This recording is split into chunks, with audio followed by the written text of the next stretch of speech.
আজকে আমরা বর্ষনা ঘুরবো বলে বেরিয়ে পড়েছি। তো রাস্তার এই মনোরম দৃশ্য আমাকে মুগ্ধ করেছে।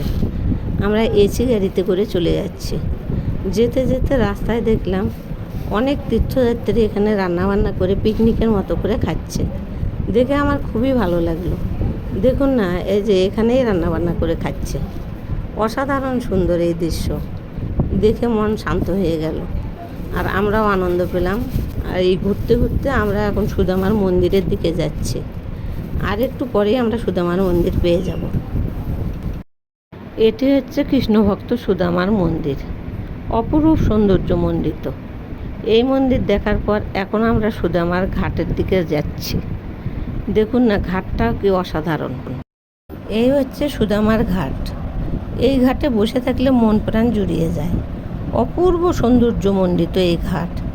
এর নিচে শীতল হাওয়া, মনে হয় না এখান থেকে উঠে আর চলে যাই। বারবার মনে হচ্ছে এখানেই বসে থাকি। অপূর্ব সুন্দর।